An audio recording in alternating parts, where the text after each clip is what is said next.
Jai Hind, everyone. Center for Joint Warfare Studies takes pride in presenting a very relevant presentation today, and this concerns Atmanirbharta, and that too through technological sovereignty. We have been talking about Make in India, Produce in India, Manufacture in India, and also the indigenization and Atmanirbharta.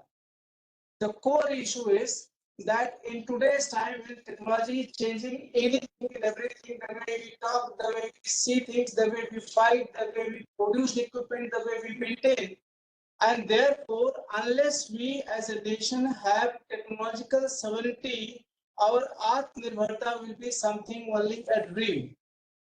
We could have a better speaker on this subject than Anil Kapoor, who has not only headed his current service, but has also headed the Indian Automation Organization, Director General of Information Systems as well.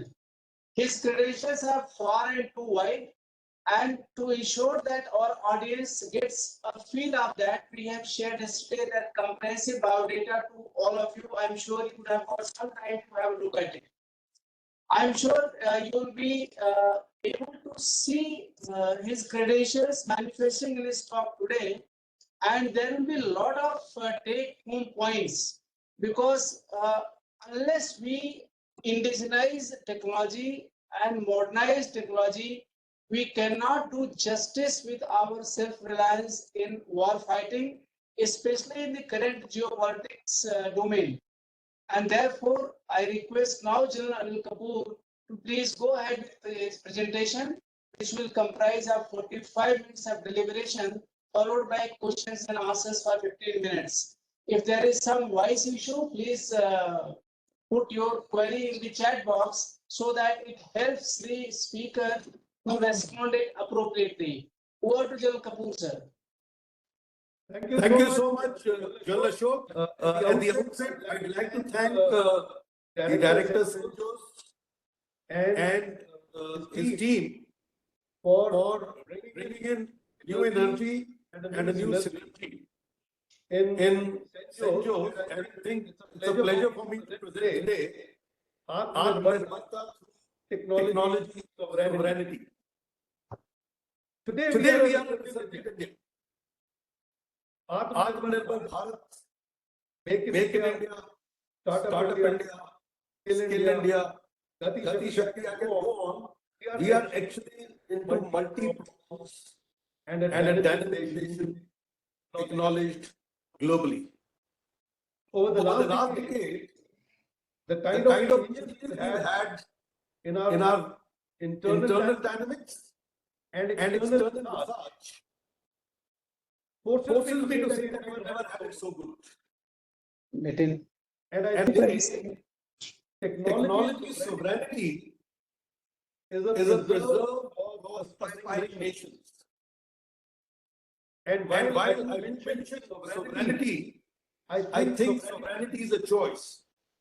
Way back 1947, we chose a constitution to call ourselves sovereign. Two mics open. After our independence in 1947, and actually when our constitution came up. So strictly speaking, technology sovereignty is something that we as an aspiring nation vie for. Now the next question is, are there any nations in the world which are technologically sovereign? Well, we normally like to ascribe sovereignty to the US, maybe China and some more, but I think it's a moving target. Let me talk of some recent value adds. Turkey, with their Bayraktar TB2, has actually demonstrated technology sovereignty in drones, and right from the Armenia-Azerbaijan war, right through, TB2 has been the talk of the town. Recently, Italy announced Quantum Italian. a program which has been joined by the global megas like Quant National to create a quantum studio in Italy, which will serve primacy into this technology, not only for, can you hear me now? Yes, yes, sir. Okay, which will actually get them technology sovereignty, and they are becoming the quantum hub for Europe. They're going to be the quantum hub globally by various bridges that they're laying out with Canada and others. Let's look at Saudi Arabia. They are pledged $40 billion in AI. And if we have to look at the future, while China and Silicon Valley are touted to be the superpowers in AI, we have many more nations who like to gain sovereignty in various technological areas. Let us look at our own story, which have huge lessons for us in technology sovereignty. And I'll walk them through because this term has been hitting me over the past few years. And each of these stories I've been a part of. Way back in 1989, I was associated with the Indian Integrated Guided Missile Development Program. First of all, it was a program approach which started in 1983. In 1987, missile technology control regime was slapped on the world in general and India in particular, because we had ventured out to gain sovereignty in missile technology. And let's look at the players. We were who were coming out of a successful SLV program, satellite launch vehicle program in ISRO.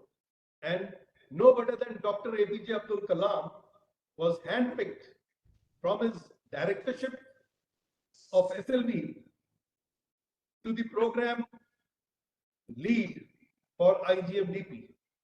So we had a visionary leadership who had handpicked people for each of the projects. I'll not go into details because it's largely known to this audience. And we had a mission-based technology strategy. And what was the mission? The mission, two prongs. First, project vertical, initially with 5 projects: Agni, Prithvi, Akash, Trishul, and Nag. And second prong, a technology of systems vertical, where we had a systems vertical for airframe, a systems vertical for propulsion system, a systems vertical for guidance system, a system vertical for control system, and the like. So while the subject matter experts resided both in the project and in the systems were looking at the futuristic technology landscape and integrating them with the projects, while the projects were on their own trajectory of delivery. So I think it was a brilliant chemistry, a brilliant structure. I do recall the words of Dr. Kalam when MTCR got slapped, that research and design is by doing and committing. Transfer of technology is the easier wrong. Doing it yourself is the harder right. You learn much more. And lo and behold, after about 7 missile firings of Prithvi, just before the user trial, we had a major failure. The missile hardly went 400 meters and fell into the Bay of Bengal.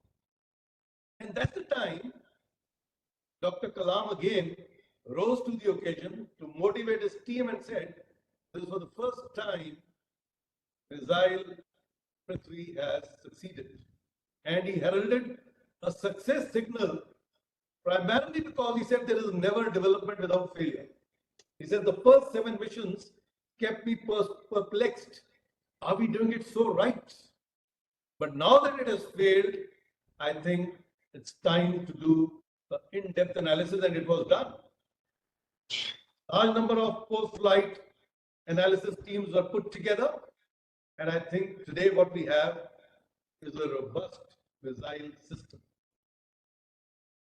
Given our technology muscle in missiles, it is no brainer then that Israel joined India in a collaborative program for MRSAMs.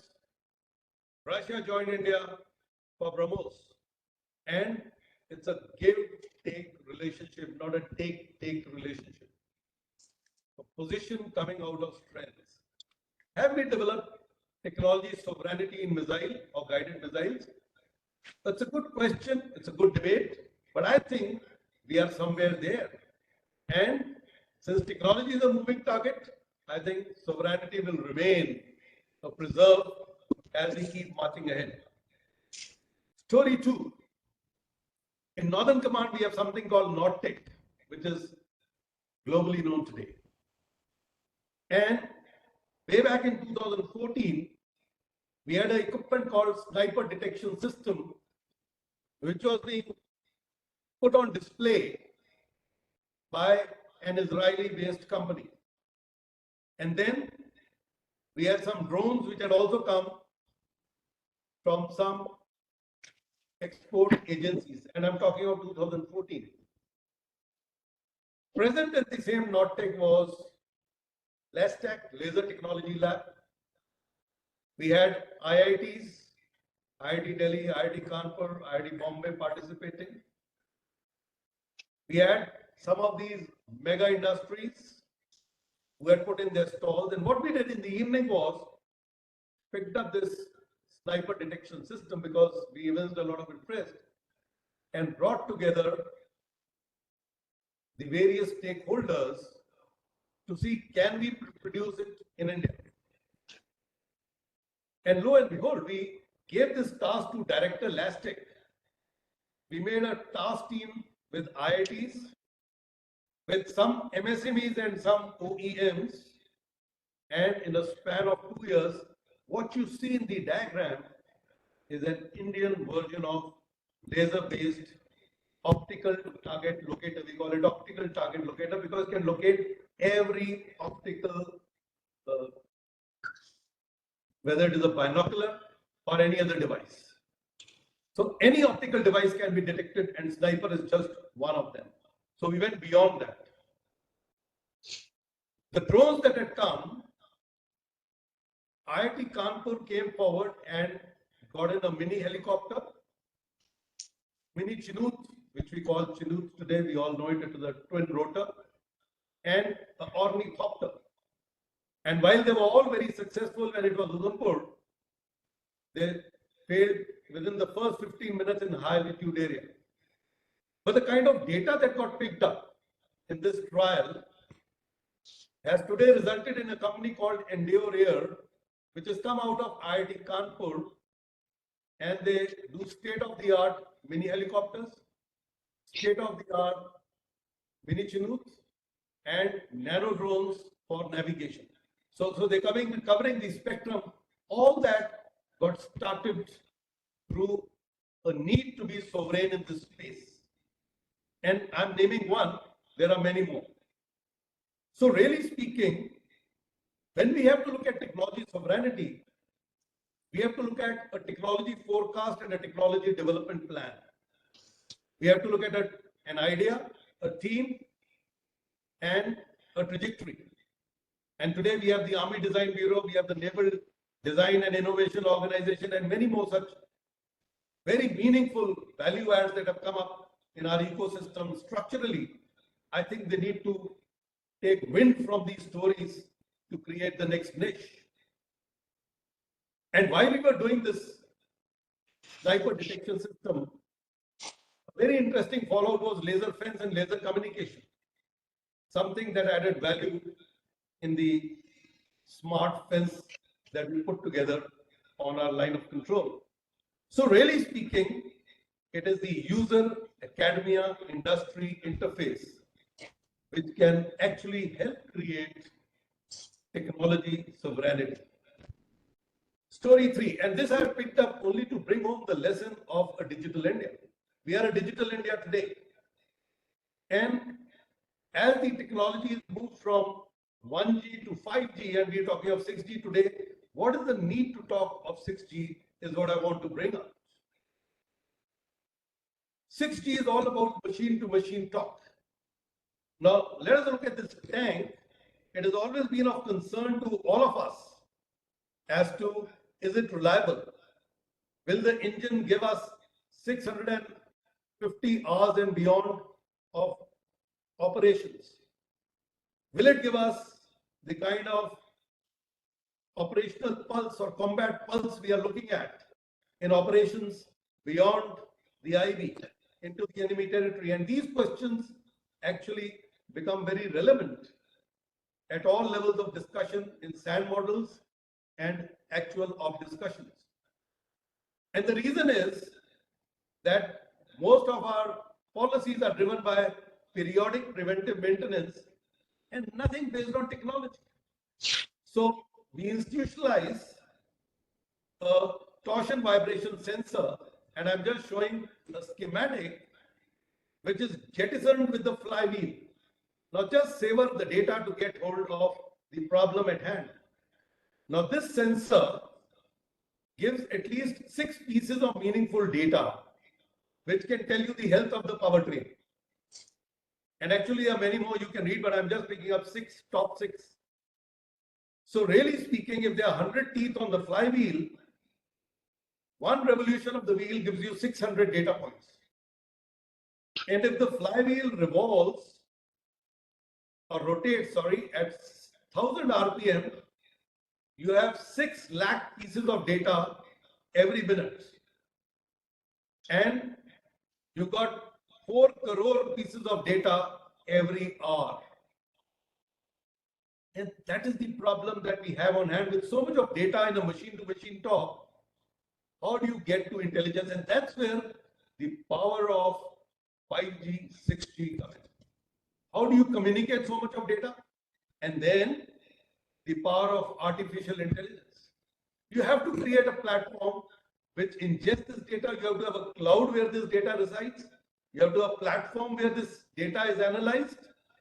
And then and only then can you get your business intelligence, your augmented intelligence, and your artificial intelligence.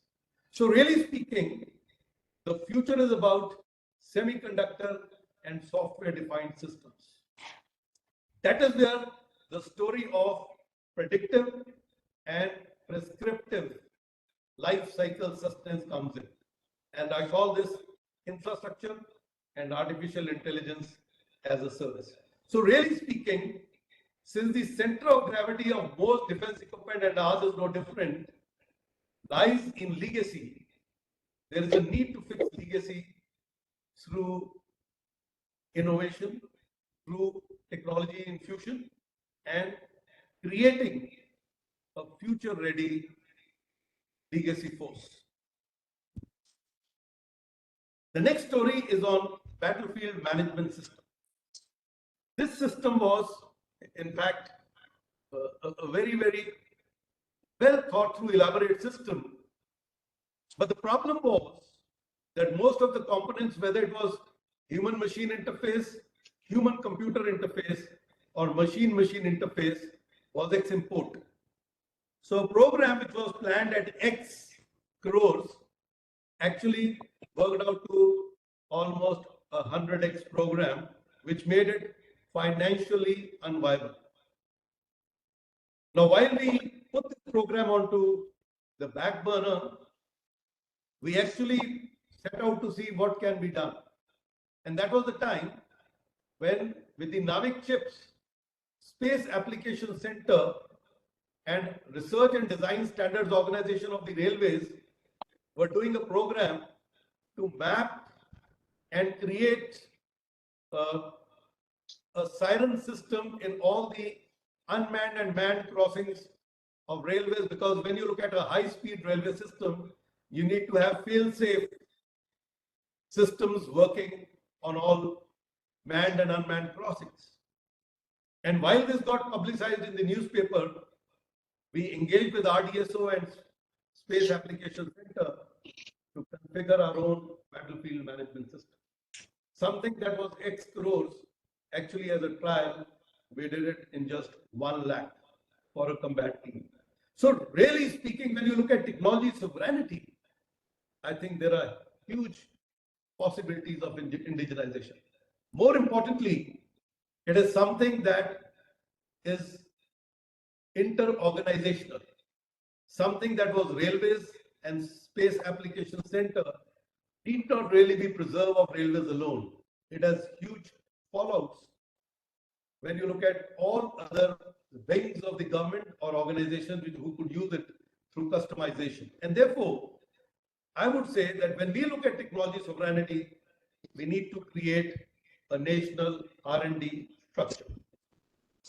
And this, of course, is our national pride, our digital public infrastructure, something that the whole world is gaga about. I think we connected the hub with the edge. If I may say, a node to the base. Today, every vendor, every rural area is connected to every system for support. And that's the power of digital revolution. That's the power of digital public infrastructure. Now imagine when this happened, the number of villages which got electric power increased astronomically. I mean, some very remote villages which have never seen electricity today have electricity. They have solar power. And more importantly, they have a digital footprint, which is enabling them to integrate with the national mainstream. And therefore, today I feel technology sovereignty is not a choice, it's a compulsion. Let me look at the whole infrastructure. Now, it comprises today, which is very true of all technologies, 4 Ds: data, digitization, digitalization, and disruption. And if digital transformation put analog systems out of business, and today everything is digital, I think the next disruption is quantum, which will actually put a digital world out of business. And therefore, the world is galloping towards the next disruption. And in a disrupted world, it's very important that, to my mind, we talk of technology sovereignty. We look at the power of semiconductor, power of software, and there are 5 watchwords: artificial intelligence, automation, autonomy. Today, the world is looking at automation to autonomy, precision and positioning. I think these are the watchwords for the future. Let's move to something which, again, is a debate. What is the nature of war? And when I say nature of war, I want to talk of attrition versus maneuver. We always classify war as volatile, violent, uncertain, complex, and ambiguous. And the wherewithal for all this creates the necessary attrition. My question is, without a conventional war, are we into a war today? And the answer is yes. And that's the maneuverist war, which is driven by a thought called Bani. The environment is brittle, B for brittle, A for anxious, N for non-linear, and I for incomprehensible. And let me put this ecosystem on the table, because it will become important when we move ahead to talk about technology sovereignty. Now, imagine today if we had a cyber attack happening in our aviation ecosystem, banking ecosystem, railway ecosystem, and I can go on. What would happen? There will be chaos. And therefore, in the information-driven world, in the cyber-driven world, I think there is brittleness. And what is brittleness? There's an illusion of strength. We feel, my God, my systems are good. I'm cyber safe. I'm electronic warfare safe. And that is put to test that one day, when there's a cyber attack, which puts the system into disarray, I think we realize that the strength is an illusion, and that is what brittleness is all about. In the US, we are all aware that in Texas, the Dallas airfield was down for over a week because of a major cyber attack. Let's get to anxiety. And this is what actually at every level, whether it is organizations, individuals, builds in anxiety. Today, all of us are aware of the kind of attacks that can happen to our data, to our financial data, to our banking data when we do net banking. And therefore, at the nation level, I just gave you the example, if a large number of these institutions, which are our common system, metros, banks, electricity systems, power systems, if they all were degraded or degraded one after another, it will create what they call anxiety. And this anxiety is an illusion of control. So really speaking, we think we are in control, metros are working well, but on a D-Day, we lose control. And non-linear. Non-linearity has been something that we've always been talking of. That there are a large number of ways of reaching the depth by actually not going about it very sequentially, but going about it by leaps and hops. And therefore, when we look at non-linearity in an environment like this, that it is not necessary that the power systems will go first, and then will be the airport, and then will be, it could happen in any random manner, and this randomness is actually an illusion of predictability. We think we'll be able to predict, we are putting SOX, NOx, and so many other systems, but there is non-linearity and this illusion of predictability. And last, I is incomprehensibility. The whole environment is incomprehensible. We think we understand everything, we are doing ethical hacking, we are trying to check our systems, we are doing everything, but then there's an illusion of knowledge. There's an illusion of information, because there is a lot of disinformation which gets planted, and it is possible today. So really speaking, the power of the pen, they always said pen is mightier than the sword, and I think it is true when we look at it from the nature of war. While VUCA is one way of looking at nature of war, I think Bani is another. And I think Bani is more powerful because it happens 24/7, 365 without firing a shot. And when we look at it from this perspective, I think technology and technology sovereignty becomes very relevant. What we are finding is, because of technology, there's a shift in the dominant and support vectors. In a conventional space, the dominant vectors, of course, are weapons, platforms, and equipment. And maybe communication and others are very important support vectors. But I think in times to come, the dominant vectors are going to be defined by technology. Information is going to be more important, more relevant than firepower. And therefore, when we say information is power, earlier we used to say knowledge is power. Then we said maybe knowledge is not power, information is power. I would put it that in today's times, technology is power. It is what creates the geo-economy. It is what drives the world. And therefore, anybody who is heavyweight in technology, heavyweight in power, is heavyweight in economy. So that brings out the importance of technology sovereignty as the first prognosis.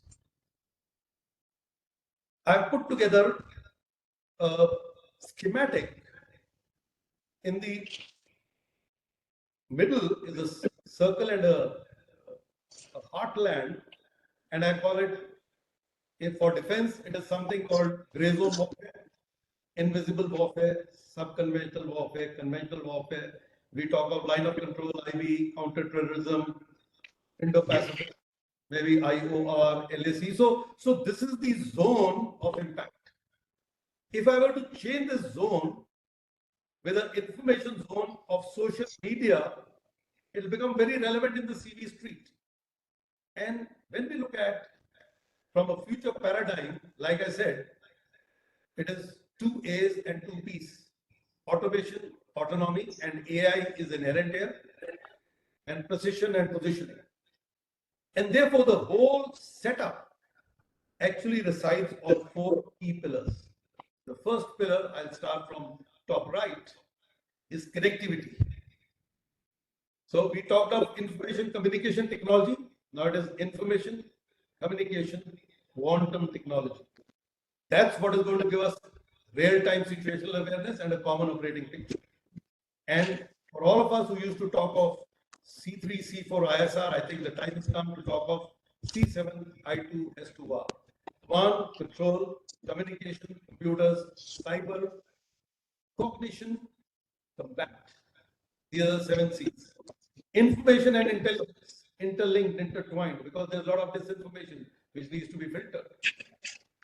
Surveillance and security, and reconnaissance for a good decision support. The second pillar is lethality. And like I said, in lethality, I think stealth is gaining a lot of importance because very soon information will overtake firepower. And today, I think precision is firepower is a given. It is a compulsion, having seen the kind of impact where so much of TNT was wasted because of lack of precision in the Ukraine-Russia war.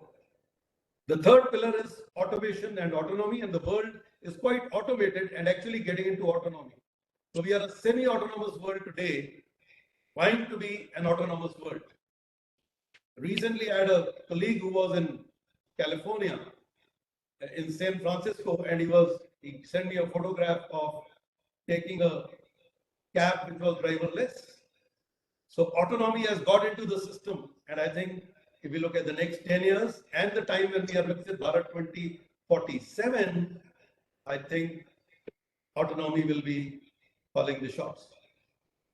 And therefore, we have to get ready today through technology sovereignty. And the fourth pillar is technology, it's strategic readiness, it's sustainability. Whatever we create has to be sustainable. And therefore, agile, integrated systems is going to be very, very important. So agility and integration are going to define the future for strategic readiness. Okay, so this was the macro view. Now, the next prognosis is we have a negative list, but there are imports. And import is a mirage. I call it a mirage because all my life I've always contested imports. And the reason is, the first reason is time and space. We think let's import, but there is a huge time lag, and contracts and deliveries have a long gestation period. Really speaking, sometimes it can take even upward of 5 years or so. And that is also the time I gave you the example of the sniper detection system. You could actually roll your sleeves back and create that impact through indigenous design and development. The second is technology legacy. What you get ex import is legacy. Nobody will give you state of art. Nobody will. Even we will not give it. And therefore, when we look at any of the equipment that we have ever imported, was it the state of the art? The answer is no. And the moment we received it, perhaps we got into technology and technology upgrades. And that brings in the fact that there is a need to think state of the art today. And it gives me happiness to tell you that, I was reading a news item in the newspaper today that Bemel has created the first tank engine of 1500 horsepower. It's a great, great beginning. And I say, let me come to the next point, that we have created indigenization. We have warded off dependencies. We were always thinking that will we get it from US? Should we get it from Germany? Should we get it from France? I think, why not roll back our own sleeves? And here I'd like to say that when you import anything, you start at 100, but over 5 years, you go down to 60. because you're dependent for every spare, you're dependent for every system, you're dependent for every system. And there's a huge gestation period and there's a huge process before you get it. Contrast, you took a Indian solution, like we got a Bevel today. In 5 years, if we were to call it a 60% solution today, you would escalate to 100%. So really speaking, I think that is the way to go. The next is that life cycle sustainability. Let's look at our defense equipment. I mean, the minimum life we can ascribe to it is 40 years, if not more. And we all know that our own COTS equipment, whether it's a two-wheeler or four-wheeler, we change every 10 to 15 years. So really it's a 40 years ordeal, and given the technology gallop today, the kind of changes that will happen in these equipment on 40 years will be huge. And therefore the need to actually get into legacy management, something that I talked of through a story, that legacy management has to be cornerstone of our technology process. And unless we strategize that way, we will not achieve it. The next is certification and R&D linkages. These are equally important. Now, let's look at it, and why I'm including it here is, when we look at our own indigenous systems, I think, whether it is the ARAI, CPCB, SEMILAC, DGAQA, etc., we find that sometimes you get bogged down by the bureaucracy of these organizations, and not that they've been bad, they do it with a very honest intent. But my question is, can't these organizations have deep R&D linkages?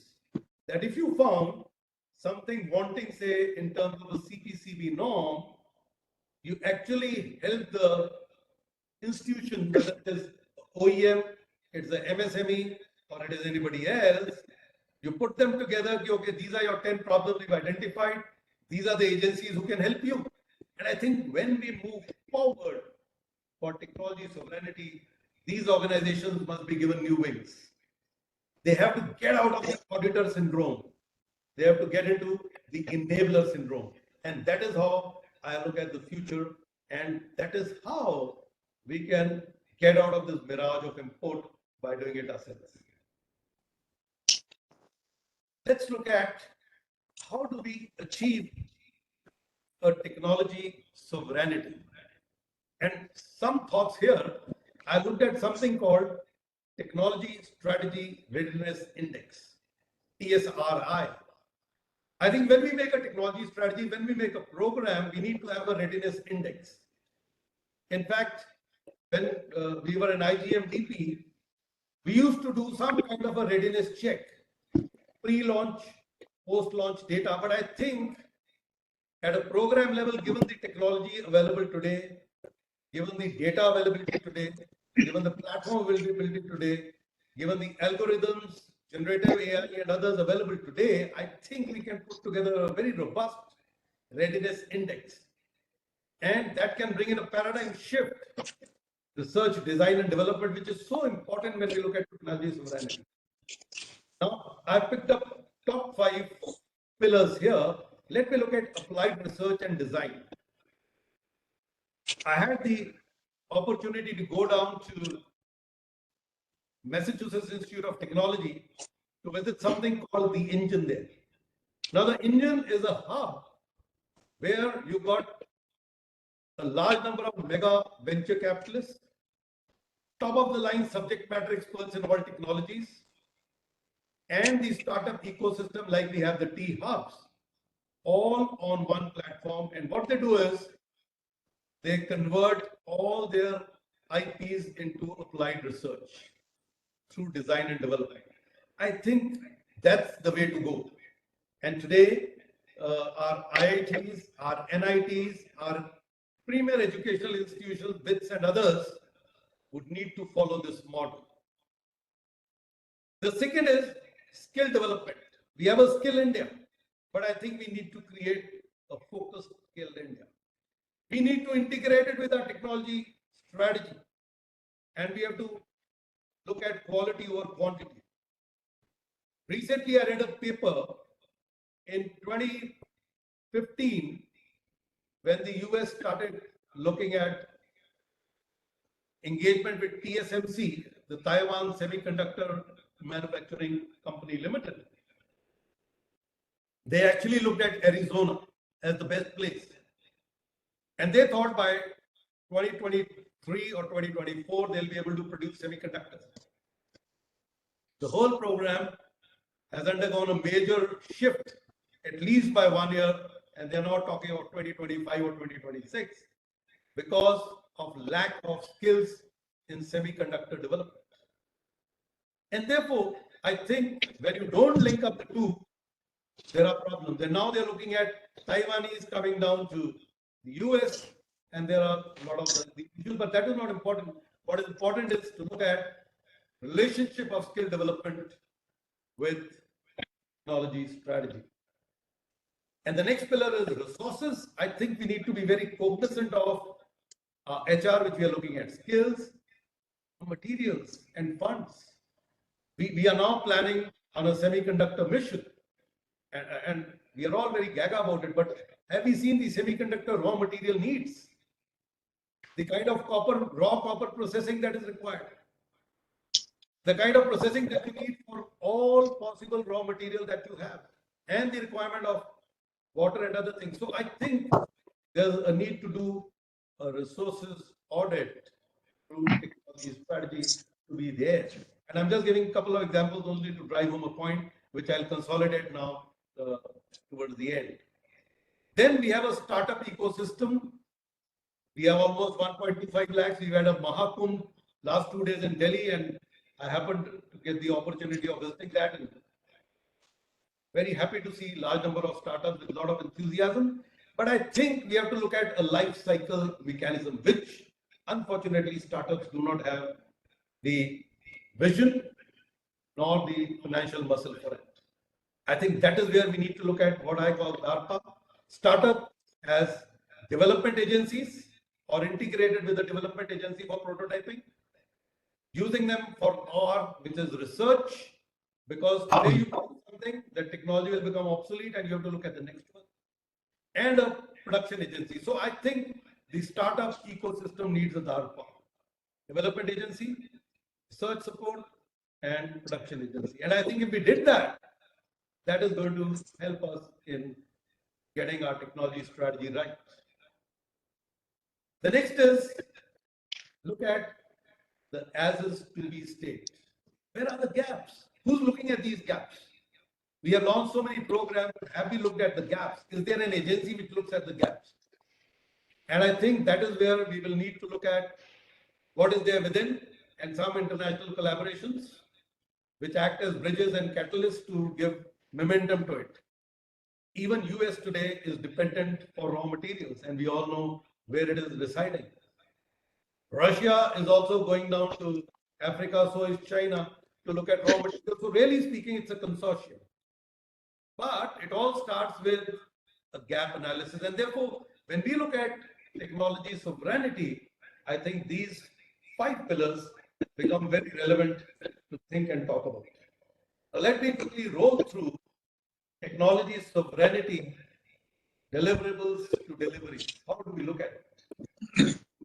First is a national technology framework. Structure, strategy, policy, capability, and capacity document. We have the Technology Development Board under the PMO. We have a NITI Aayog which is also looking at it. So I think at the macro level, we have visibility, but do we have a national technology strategy? Do we have a vision? Do we have a mission? Do we have a technology forecast?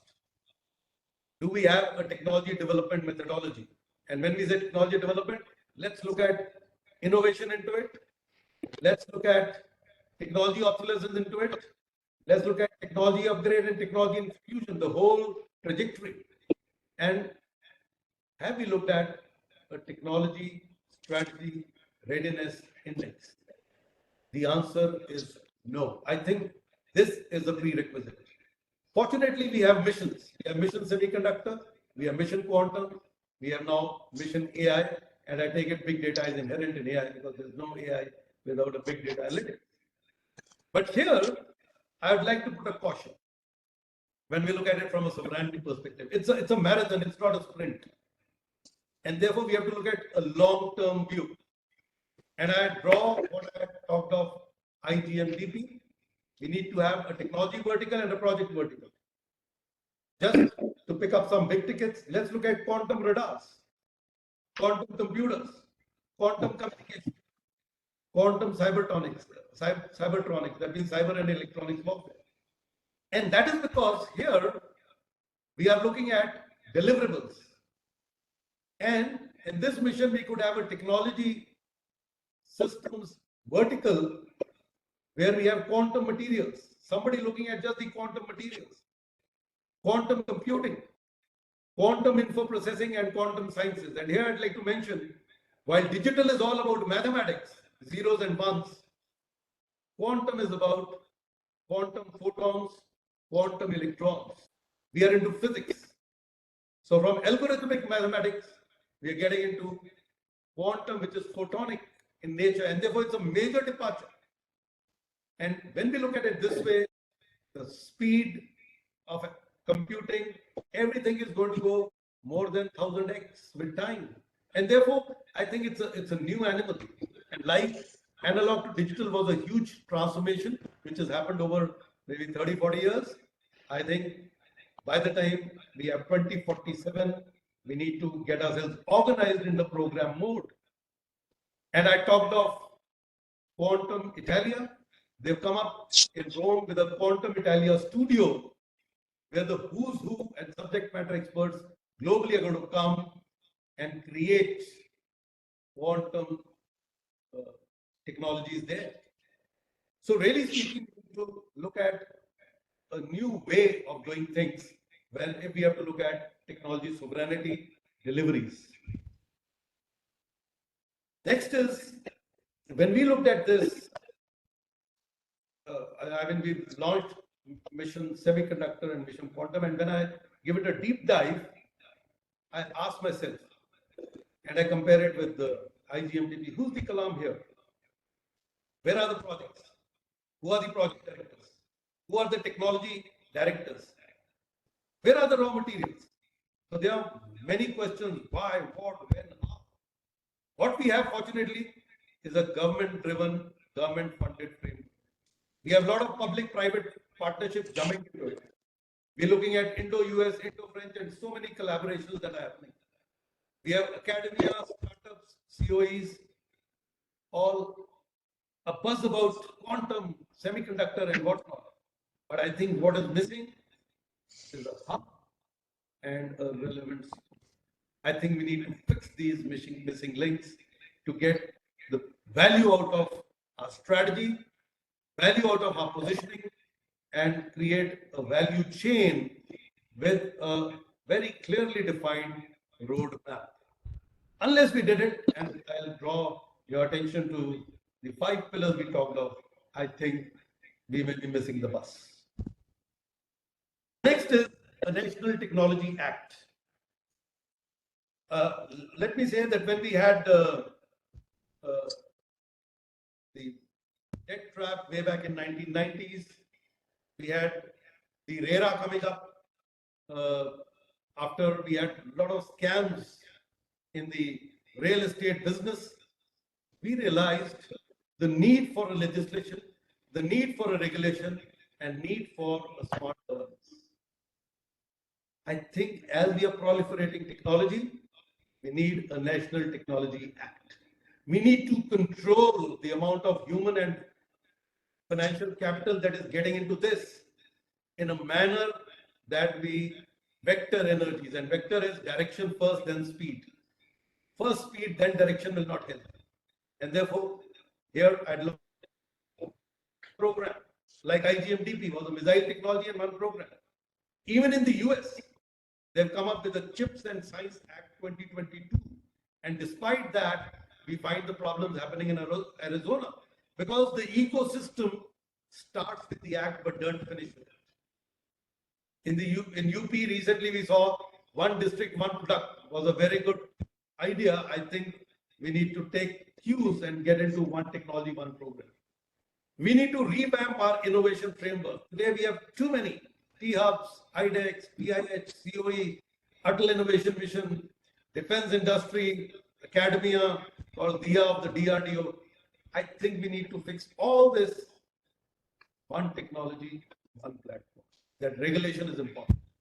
And then we need a program which is driven by the government, supported by academia, public-private partnership, and maybe international collaboration to look at technology readiness levels all through.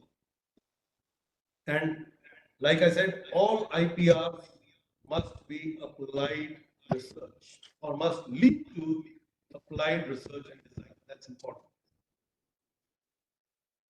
If we have to be technology sovereign, I think what we need is a national R&D organization, a hub and a spoke, a program-based technology innovation development centers like we have the Quant Studio. I'm sure if you read about it, you'll realize the power of doing everything in one hub with a large number of spokes. And therefore, all our R&D organizations, private, public, ISRO, DRDO, others, and the innovation framework must get governed through a national R&D organization. I'm sorry, I can see I'm running out of time, but I'll move fast now. Then we need a Ministry of Technology and Innovation. I think high time we give it a ministerial approach. And in each ministry, we must have a chief technology officer who looks at the technology requirements and technology synergies. Recently, in Abu Dhabi, they have a minister for artificial intelligence. They're giving a lot of stress on artificial intelligence. I told you, even Saudi Arabia is getting into artificial intelligence. So everybody is looking at getting technology into the national mainstream. And given our reverberations and our resurgence, I think this is the need of the hour.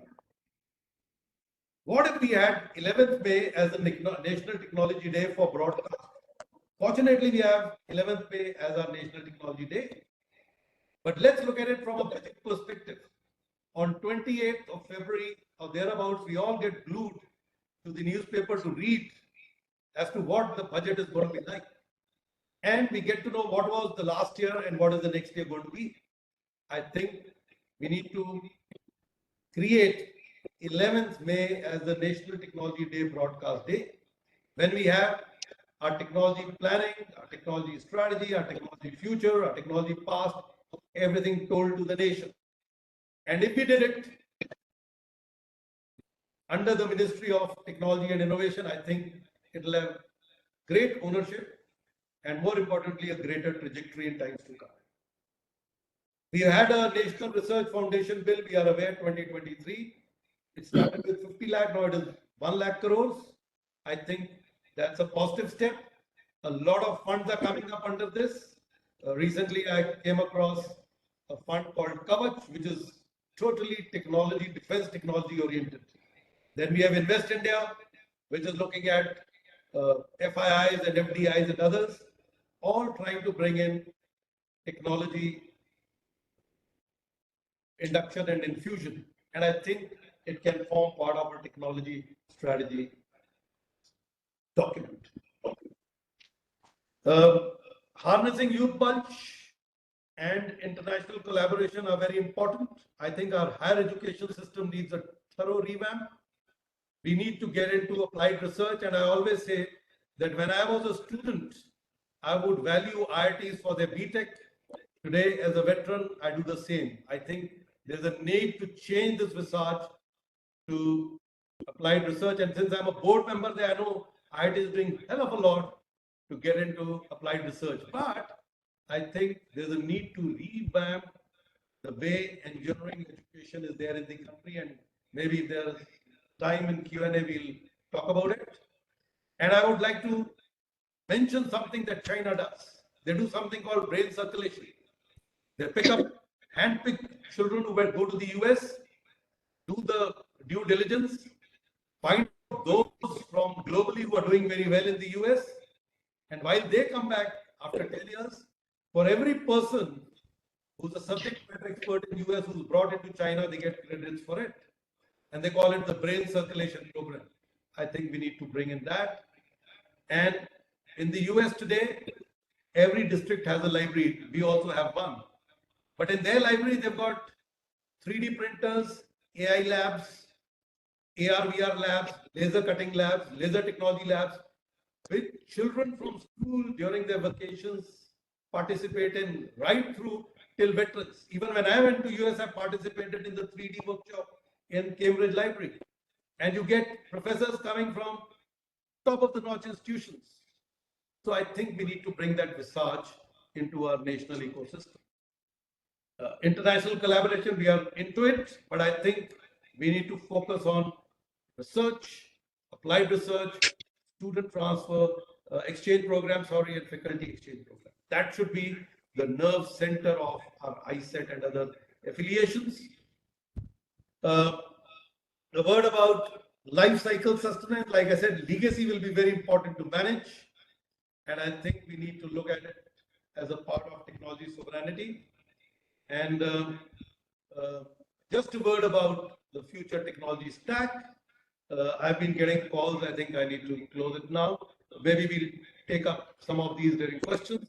I think each of them can be converted into a kind of a program, whether it is quantum, whether it is geospatial for precision positioning, hypersonic, materials, semiconductors, 5G, 6G, and laser communication, other cybertronics. I think each one of them will be a great program. And these are the various areas which are going to create the next reverberation. We are already there. But are we there as a program? The answer is no. I think we need to get to a program approach. And with this, I come to the preamble of our technology strategy. We, the people of India, having solemnly resolved to constitute India into a technologically sovereign global power. And while I say this, I am cognizant of the fact that in vaccines during COVID, we actually displayed technology sovereignty and technology diplomacy in healthcare. I think we can do it. We have the power. We only need to put the horse in front of the cart. We've never had it so good. With that, I come to the end.